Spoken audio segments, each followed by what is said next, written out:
어느 더운 여름날 김민수는 방학을 맞아 시골에 계신 할머니 댁을 방문하기로 했다. 도시의 번잡함을 벗어나 조용한 시골 풍경과 신선한 공기를 만끽할 생각이었다. 할머니 댁은 작은 마을의 끝자락에 위치해 있었으며 오래된 고택으로 그 자체가 역사를 담고 있는 듯한 곳이었다. 도착한 첫날 민수는 할머니가 차려주신 맛있는 저녁을 먹고 난 후 곧바로 잠자리에 들었다. 그날 밤 잠이 오지 않던 민수는 이리저리 뒤척이다가 새벽 2시가 되어서야 겨우 잠들었다. 그런데 깊게 잠들지도 못한 채 한기가 느껴져 눈을 떴다. 창문이 반쯤 열려있어 시원한 바람이 들어오고 있었다. 잠시 후 방문 쪽에서 살며시 발자국 소리가 들려왔다. 고양이인가? 민수는 대수롭지 않게 여기며 다시 눈을 감았다. 다음날 아침 민수는 늦게 일어나 아침 식사를 했다. 할머니는 밤새 잘 잤냐고 물으셨고 민수는 밤의 발자국 소리 이야기를 꺼냈다. 이곳엔 고양이가 없다는 할머니의 대답에 민수는 약간 놀랐다. 하지만 딱히 심각하게 생각하지 않고 할머니와 함께 주변 산책을 나섰다. 시원한 바람과 함께 펼쳐진 자연, 풍경은 마음을 차분하게 만들었다. 밤이 되었다. 민수는 잠들기 전 방문을 단단히 닫아두었다. 이번에는 아무 소리도 들리지 않기를 바라며 스마트폰으로 음악을 들으며 잠들었다. 새벽이 되자 또다시 그 소리가 들려왔다. 발자국 소리는 서서히 가까워지다가 앞에서 멈췄다. 긴장한 민수는 침대 밑으로 몸을 숨겼다. 갑자기 방문이 삐걱 열리고 시꺼먼 무언가가 안으로 들어왔다. 겁에 질린 민수는 움직이지 못한 채 숨을 죽였다. 몇 분이 지났을까? 그 시꺼먼 존재는 손톱으로 바닥을 긁는 소리를 내며 방을 두리번거렸다. 이대로는 안 되겠다는 생각에 민수는 용기를 내어 침대 밑에서 빠져나와 문 쪽으로 몸을 날렸다. 힘차게 문을 닫고는 할머니 방으로 달려갔다. 할머니 방에 도착하자마자 문을 열려던 순간 문이 열리기 시작했다. 할머니는 잠들어 계셨고 민수는 두려움에 떨며 문 너머의 할머니를 바라보았다. 다행히 할머니는 깨어나 민수를 안심시켰으나 민수의 어린아이 같은 얘기에 약간 의아한 눈치였다. 마지막 날 밤 민수는 할머니와 함께 자겠다고 말했다. 할머니는 흔쾌히 허락했고 민수는 할머니 방에서 자게 되었다. 새벽이 되어 발자국 소리가 다시 들려왔다.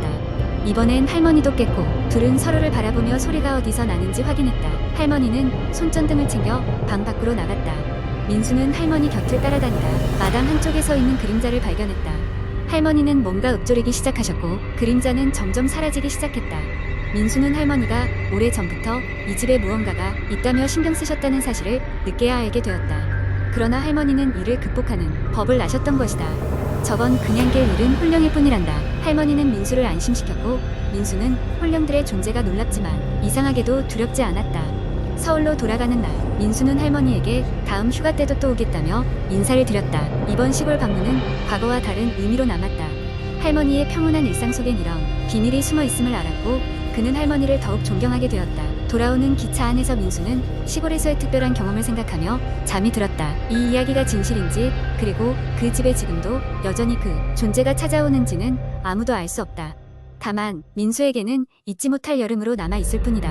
두 번째 이야기. 나는 얼마 전까지 한 조용한 시골 마을에 살고 있었다. 인구가 많지 않은 탓에 마을 사람들은 대부분 서로를 알고 지냈고 나 역시 그들과 친근한 사이였다. 내가 살고 있던 집은 오래된 한옥으로 몇 세대에 걸쳐서 우리 가문이 살아온 집이었다. 집 자체는 한적하고 평화로웠지만 이곳에는 오래된 미신이 하나 있었다. 마을 사람들은 자정을 넘긴 시각에 마을 서쪽에 위치한 작은 숲에 들어가지 말라고 경고했다. 이유를 물어도 사람들은 똑부러지게 설명해주지 않았다. 다만 그곳에 들어가면 나올 수 없다는 식의 애매한 대답만 돌아올 뿐이었다. 그 경고는 마치 전설처럼 어른들에게서 아이들에게 전해졌다. 그러던 어느 날 서울에서 친구 2명이 나를 찾아왔다. 그들은 앙상블 밴드를 함께 하고 있는 친구들이었고 서울에서 며칠간의 휴가를 맞아 나를 보러 온 것이었다.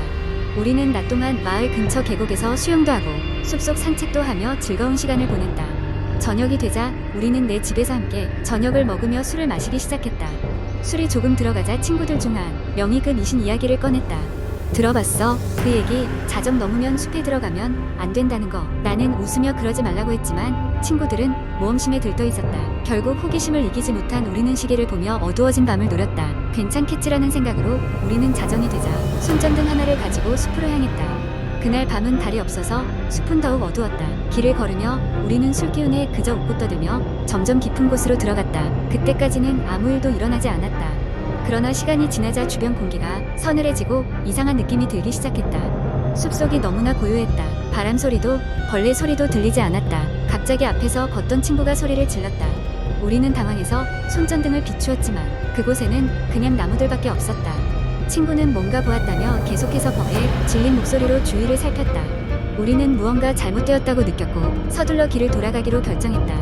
그러나 이상하게도 분명히 똑바로만 걷던 우리가 길을 잃었다는 것을 깨달았다. 집으로 돌아가는 길은 온데간데 없이 사라진 듯했고 숲은 낯설고 기묘하게 느껴졌다. 어디선가 낮은 웃음소리가 들려왔다. 처음엔 누군가의 장난이라고 생각했으나 주변이 더욱 어두워지면서 어느새 모든 것이 두려워지기 시작했다. 손전등을 사용하여 길을 찾으려 했지만 불빛은 점점 희미해졌다. 결국 배터리가 다 되었고 우리는 정막 속에 갇히고 말았다. 친구들은 점점 초조해지기 시작했고 우리는 서로를 잃어버리지 않기 위해서 보이지 않아도 손을 꼭 잡고 걸었다. 고요한 숲속에 갑자기 사람의 형상이 나타났다. 누군가가 우리를 쳐다보고 있었다. 그 형상은 가만히 서서 움직이지 않고 있었다. 우리는 겁에 질려 얼어붙어 버렸다. 누군가의 도움을 요청하려고 했으나 목소리가 나오지 않았다. 마치 꿈에서 깨어날 수 없는 느낌이었다. 그 순간 형상은 느린 걸음으로 우리 쪽으로 다가오기 시작했다. 우리는 그제야 정신을 차리고 마을 쪽으로 미친 듯이 뛰었다. 어떻게든 빠져나와 자욱한 안개 속에서 탈출할 수 있었다.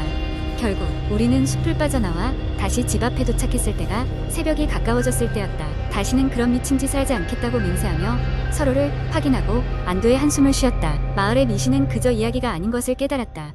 그 일 이후로 다시는 자정을 넘긴 뒤 숲에 들어가려는 생각조차 하지 않았다. 그날 밤 숲속에서 우리가 본 것은 무엇이었을까? 아직도 그날의 기억은 또렷하게 남아있다. 그 고요한 웃음소리와 조용히 다가오던 사람의 형상은 아마도 영원히 잊을 수 없을 것이다. 세 번째 이야기. 서울 인근 어느 작은 도시에는 오래된 아파트 단지가 있었습니다.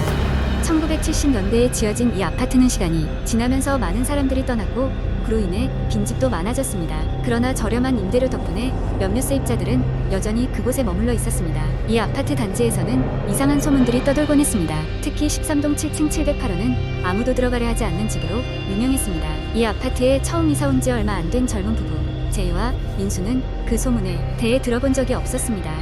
금전적으로 여유롭지 않았던 이들 부부에게 그 아파트는 거의 유일한 선택지였고 착실히 살아가려고 그곳에 정착했습니다. 아파트에 온 첫날 저녁부터 뭔가 이상한 일이 시작되었습니다. 첫날 밤 제이는 이상한 소리에 잠에서 깨어났습니다. 시계는 자정을 지나 새벽 2시를 가리키고 있었고 철커덕거리는 소리가 현관문 쪽에서 나고 있었습니다.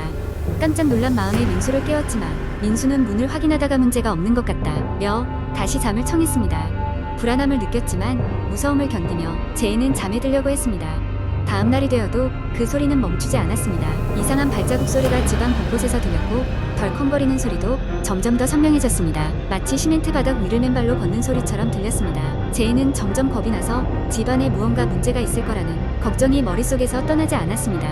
며칠 뒤 민수는 외출을 했고 제이는 혼자 집에 남아 있었습니다. 그때 현관문 밖에서 누군가 문을 두드리는 소리가 들렸습니다. 문을 열어보니 아무도 없었습니다. 이상하게 느낀 제이는 문을 닫았고 닫자마자 또다시 노크 소리가 들렸습니다. 이번에는 머리카락이 곤두서게 하는 목소리가 들려왔습니다. 나 여기 있어. 겁에 질린 제이는 문이 잠겨 있는지 반복해서 확인했고 곧바로 민수에게 전화를 걸었습니다. 민수는 곧바로 집으로 돌아오겠다고 했으나 집에 돌아왔을 때는 문 앞이 비어 있었고 아무런 이상한 흔적도 찾을 수 없었습니다. 그날 밤 거실에 설치된 CCTV를 통해 집안을 지켜보기로 했습니다. 새벽 2시가 되자 이번에는 현관문이 스스로 열리는 장면이 녹화되었습니다. 화면 너머로는 희미한 그림자가 쓱 지나가더니 곧이어 문이 닫혔습니다. 두려움에 떠는 제이와 민수는 그 즉시 경찰에 신고했습니다. 경찰이 도착했지만 아무런 증거를 찾을 수 없었습니다. 아파트 관리사무소에서도 문제를 찾지 못했으며 그러던 중 관리인이 그들이 살고 있는 708호에 대해 알려주었습니다. 10년 전 그 집에서 사고로 한 여자가 목숨을 잃었다는 얘기였습니다. 그 후로 수많은 세입자들이 비슷한 경험을 했다고 했습니다. 결국 다시는 이곳에 나타나지 않기로 하고 부부는 서둘러 이사를 결정했습니다. 이사 가기로 한 날 밤 부부는 짐을 싸며 문득 차가운 공기가 들이치고 생전 처음 보는 여자가 거실 한복판에 서 있는 것을 발견했습니다. 그녀의 얼굴은 황량하고 창백했습니다. 그녀는 아무 말 없이 부부를 잠시 바라보다가 이내 사라졌습니다. 부부는 무사히 이사할 수 있었고 그 후로 다시는 그 아파트 근처에도 가지 않았습니다. 그 후로도 708호는 여전히 그곳에 남아 있으며 소문은 계속되고 있습니다. 이 이야기는 사람들에게 경각심을 주며 오래된 건물에는 알지 못할 비밀이 숨어 있을 수 있다는 불안을 계속해서 자아내고 있습니다.